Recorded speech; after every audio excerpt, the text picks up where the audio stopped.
I don't care how dark it looked for you. I don't care what they done said to you. I don't care what the verdict is. I don't care what the haters say. It ain't over. No matter what happens to you, it ain't over. Ain't no such a thing as over. Do you know, man, that you can actually mess your life completely up?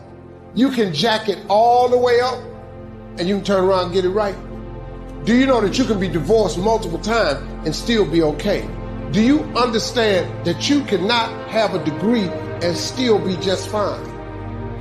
Now, whatever you've been through, whatever that is, guess what? You still here. You have a great life in front of you. But your great life is in front of you. It's not behind you. Pull yourself together and quit tripping because you in the process. God is processing you. He ain't through with you. If he was through with you, you would not wake up in the morning. A classic example. An ancient Bible story says Jesus and his disciples were watching people come by and contribute to the treasury. Some came by and gave large amounts. Some gave average amounts. And some gave modest amounts. The story then continues. A little lady came along and put 2 pennies in the treasury. Jesus said to his disciples, "Look at that, the lady and the 2 pennies." They said, "2 pennies?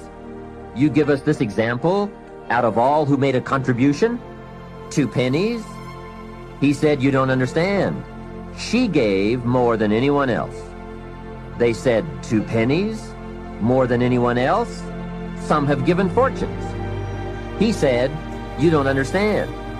Her 2 pennies represented, I'm sure, more of what she had than the large amounts represented of what their givers had. So she gave the most." How remarkable. But let's continue the story. Sometimes what is not said or reported is also a valuable part of the story. Consider what Jesus did not do. He did not take the 2 pennies out of the treasury and run after the little lady and say, "Here, little lady, we have observed that you are so poor and so pitiful, we're going to give you back your 2 pennies. We just can't let you pay." What an incredible insult that would have been. She would surely have said, "Aren't my 2 pennies good enough? They represent a great portion of what I have. Will you take away my dignity?" No, that scene did not occur. And what a meaningful lesson. We learn from what did not happen as well.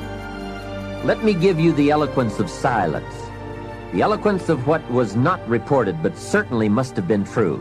And it reads, Jesus left her 2 pennies in the treasury. What an important silent statement. It's of the highest philosophy. It best explains our earthly experience. Life is conditional. Value is on the other side of price. And of first importance is the act, not the amount. Everyone must pay, even if it is only 2 pennies. Now, after taxes, and I said all that to get to this, learn to live on 70%. The reason it's 70 is because you're going to be doing some very special things with the 30%. So what's left, 70%, is yours to spend. Now let's talk about the all-important subject of how you allocate the 30%. I remember one day saying to Mr. Schoaf, if I had more money, I would have a better plan. He said to me, Mr. Rohn, I would suggest that if you had a better plan, you would have more money. So it's not the amount that counts, it's the plan that counts. It's not what you allocate, it's how you allocate it. I have to say this first. No matter what you hear me say, no matter how I tell my story, no matter what piece of information I lay out in front of you, please tag that with "cause of God." My life is favor.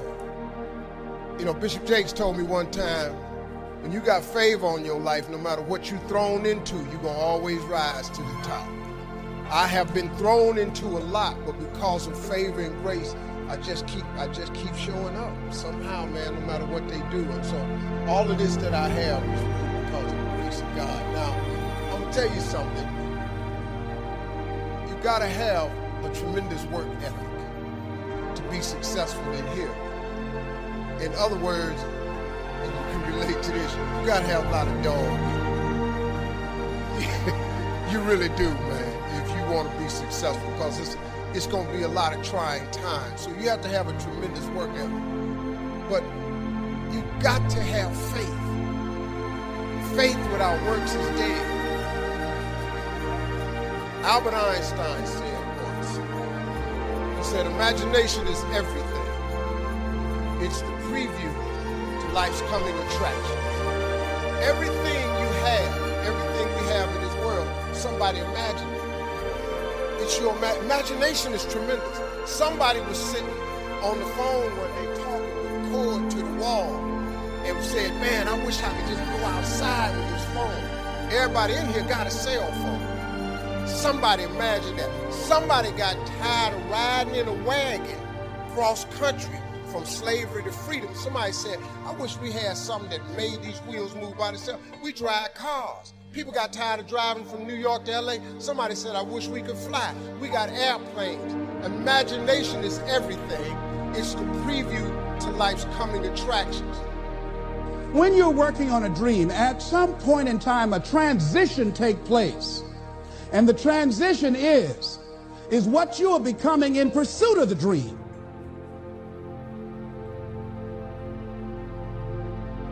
Because even if you don't get the dream, you become such a strong and powerful person, it will so change your life, you can look at something else and say, well, I think I'll go do this then. Because you have now developed yourself in such confidence and such competence in how to deal in the arena of life that you can move into another area and not miss a beat. Once you begin to discover who you are, then you really realize how you have been given authority and dominion over everything on the face of the earth, including all the dimensions of your life. But you can only do that through the struggle of life. And most people avoid the struggle. Most people go through life avoiding pain. And when you go through life like that, something in you dies. Something in you that you never activate is lying dormant in there, that you never get a chance to call on because you have not challenged yourself. Somebody said, the land of familiarity belongs to the dead. For like an entrepreneur, not a salesperson, how much is an entrepreneur who's looking to start a business? Well, if you can't sell, if you can't influence, if you can't persuade, good luck trying to get your business off the ground. I'm not talking about just your customers, I'm talking about the bankers, the people in venture capitalists, your vendors, your credit card processor, the people who work for you. How do you get people to work for you excited? How do you get them excited? How do you get them to want to buy into your vision? At the highest level, what sales really is the transference of emotion. And the emotion you're transferring is this emotion of certainty. That someone feels certain, yeah, it's a good thing, it's going to help me, it's going to fill my need. When you're an entrepreneur, you're trying to start a business, you're recruiting people, or you're selling people on your vision for the future, your visions for this company. If you can't do that, good luck trying to get great people to work for you. It's nearly impossible, which is why you always see, the people, they say, oh, he's a visionary. Well, that's true, but typically not only are they visionaries, they also possess the ability to sell the vision to other people, to inspire them, to motivate them. So selling is not just like, people think of selling, oh, well, I'm not a salesman. I don't need to. Well, yes, you do. You need to learn how to do that. How about trying to get your kids to make their bed or do their homework or believe in the value of education? How about trying to get a landlord to give you a reduction on your rent or to extend the lease the way you want? How about trying to negotiate terms? You understand, it cuts to everything. So I always look at this, when I say I cracked the code on influence, what I really did essentially was I was, by working backwards almost, by saying I'm going to start at the end and go to the beginning, saying what has to happen before someone says yes. I was able to take that and put it into this system that took the no-name, talentless guys and turned them into millionaires. What happened with me with this film? So I accepted the film and I was really excited to take this, and I loved the idea, and I was reading it, and I gotten probably 2 weeks into my preparation for the film, and my father was diagnosed with cancer. And I was like, first it stunned me, and then it was the magical work of the universe. I could not believe that this was the film I was working on, and I was forced to face, my father's mortality. So it was rough for about a week, and I got it together, and I decided that we would use the process of the character who was suffering a loss, and I would share my preparation with my father. And so we just started talking about love, time, and death. And it was some of the most open and powerful conversations that we'd ever had. And they gave him 6 weeks, and he lived for 4 months. So about 3 months into the 6 weeks, I go to see him one day, and he said, "Man, this shit is embarrassing." And I said, "What, Dad?" He said, "Man, you tell everybody you're gonna be dead in 6 weeks. 3 months later, you still hanging around." Miss that, Dad. Yeah, I know, right? But it was so beautiful, and we got to a place that we were talking open and comedically, and really, I think I was able to embody the ideas of the loss and also the redemptive quality of the pain.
Loss is bound to joy.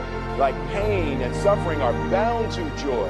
The being able to survive something is actually a big part of being able to find that next wave of joy. You appreciate smaller things, right? Like many times you will have angst and worry about things and put yourself in a state when the other person really isn't even thinking about you.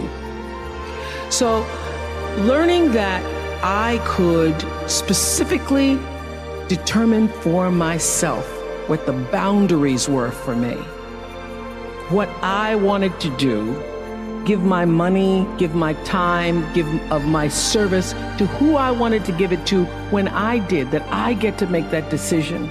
And just because you get 100 requests a week doesn't mean you have to try to fulfill all of that.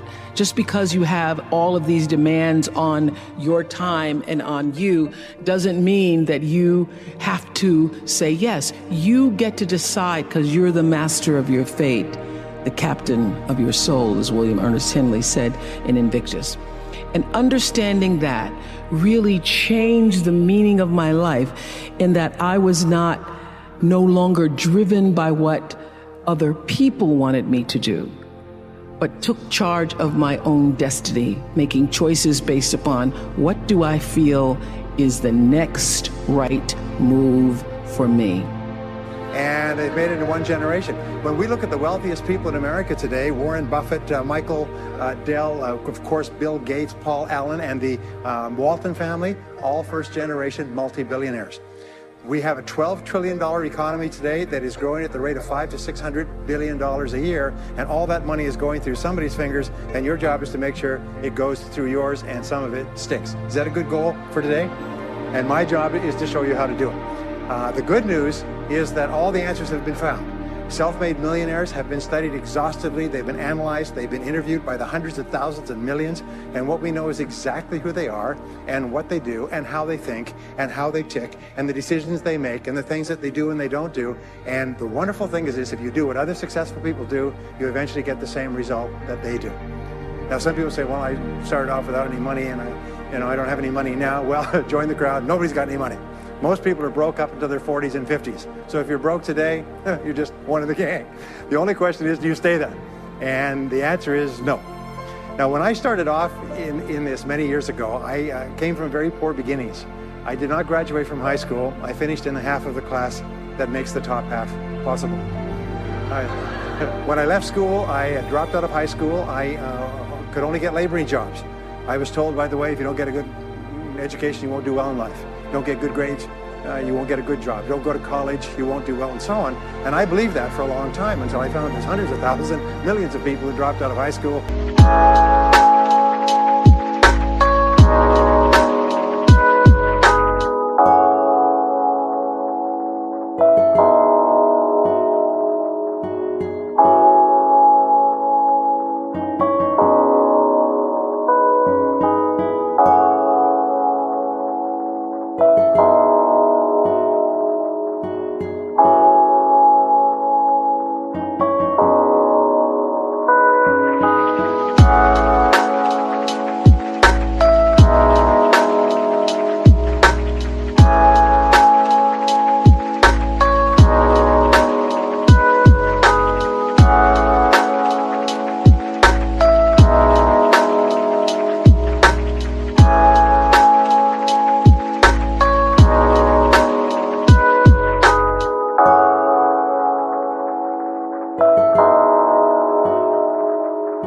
Who went on to become millionaires and billionaires as well. The reason I say that to you, by the way, is don't let it hold you back. Don't let any experience that you've ever had in your life act as a brake on your potential, because there's hundreds of thousands of people who've had it worse than you could ever dream of, who've gone on to accomplish wonderful things.